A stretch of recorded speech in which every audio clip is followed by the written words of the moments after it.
జగిత్యాల జిల్లా కోరుట్ల పట్టణంలోని minority residential junior college ని ఎమ్మెల్యే విద్యాసాగర్ రావు ప్రారంభించారు। ఈ సందర్భంగా ఎమ్మెల్యే మాట్లాడుతూ ప్రభుత్వం ఒక్కో విద్యార్థికి పౌష్టిక ఆహారం, యూనిఫామ్, బుక్స్ వంటి తదితర ఖర్చుల కోసం సంవత్సరానికి ఒక్కొక్కరికి 1,30,000 రూపాయల చొప్పున ఖర్చు చేస్తుందని అన్నారు। ఈ కార్యక్రమంలో మున్సిపల్ చైర్పర్సన్ అన్నం లావణ్య అనిల్, పట్టణ అధ్యక్షులు అన్నం అనిల్, మండల అధ్యక్షులు దారిశెట్టి రాజేష్ మరియు కౌన్సిలర్లు, సర్పంచులు పాల్గొన్నారు।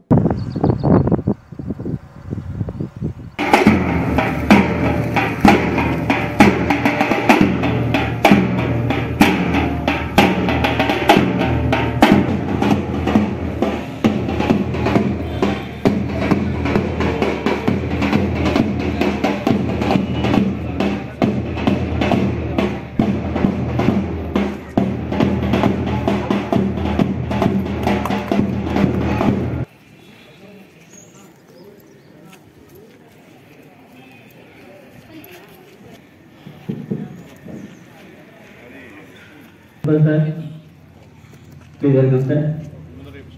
Thank you all. Please sit down. All of you please sit down.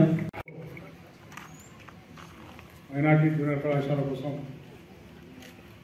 ఈ భవనాన్ని తెచ్చుకొని మనకి భవనంలో స్టార్ట్ చేస్తున్న ఈ కార్యక్రమానికి అధ్యక్షత వహించిన ప్రిన్సిపల్ గారు, అదేవిధంగా ప్రిన్సిపల్ చైర్పర్సన్ లావణ్య అనిల్ గారు, ఎంపీడీసీ లేక మనం ఎక్కడైతే మైనార్టీ స్కూల్ స్టార్ట్ చేసుకున్నాం 10th ఇంటర్మీడియట్ వచ్చిన దాంట్లో బిల్డింగ్ సరిపోతలేదన్న ఉద్దేశంతో ఇంకో బిల్డింగ్ కావాలని చెప్పగానే ఇది ఖాళీలో తీసుకొని కొంచెం రిపేర్ చేసుకున్నాం ఎట్లా, కానీ ఈ సమ్మర్లో హాలిడేస్లో కూడా రిపేర్ ఉన్నప్పుడు చేపించి మీద బోరింగ్ చేయించి కలర్ గేర్ ఎగిస్తే కూడా నూతన భవనం లెక్క దీంట్లో రిపేర్ చేపించడం కోసం ప్రయత్నం చేస్తాను ఉద్దేశంతోనే ఇలా షిఫ్ట్ చేసుకోవడం జరిగింది।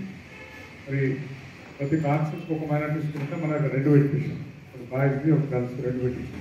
ఎస్పెషల్లీ కోట్ల రెండు దగ్గర మైనార్టీ స్కూల్స్ ఉన్నాయి। మనం కాన్సెప్ట్స్ ముఖ్యమంత్రి గారు ఒకటే ఇచ్చారు, రెండు మున్సిపాలిటీస్ ఉన్నాయి, పెద్ద మున్సిపాలిటీస్ అని చెప్పి రెండు తెచ్చుకోవడం జరిగింది। ఇప్పుడు పెట్టాక అక్కడ చాలామంది మొదటి నుంచి కూడా చదివించాలని చెప్పి ఆకాంక్ష లేకుండా, మన స్కూల్స్ లేకుండా ముఖ్యమంత్రి గారు వచ్చిన తర్వాత ఇక్కడ కూడా లేకుండా మొత్తం కూడా ఆంధ్రప్రదేశ్ కంబైండ్ ఆంధ్రప్రదేశ్ ఉన్నా కూడా 20-30 స్కూల్స్ కూడా లేకుండా ఇవాళ మన తెలంగాణ 350 స్కూల్ చేసుకుంది। అంటే గౌరవ ముఖ్యమంత్రి గారికి ఉన్న ఆలోచన ఏంటంటే అన్ని కులాల దగ్గర చేయాలి, అన్ని కులాలను మొగడు తీసుకుపోవాలి। చాలామంది మైనార్టీస్ పేదవాళ్ళు ఉంటారు, ఎంతవరకు చదువు పెట్టేసి చిన్న చిన్న వ్యాపారం చేసుకుంటారు కనుక వాళ్ళకు కూడా విద్యను ఇవ్వాలి, వాళ్ళకు కూడా ముందు భవిష్యత్తులో ఉద్యోగాలకు విధంగా చేయాలని చెప్పి రిజర్వేషన్ కూడా పెట్టి ఏర్పాటు చేసుకోవడం జరిగింది। మనం రిజర్వేషన్ కూడా మనము ఫస్ట్ అసెంబ్లీ 2014 ఏర్పడిన తర్వాతనే 15 రిజర్వేషన్ పెంచాలని చెప్పి మనం ఆపాం। కానీ అక్కడ ఉన్న కేంద్ర ప్రభుత్వం కాలయాపన చేస్తే ఇప్పటికి కూడా దాదాపు 8 సంవత్సరాల రిజర్వేషన్ అంతా పెండింగ్ ఉంది।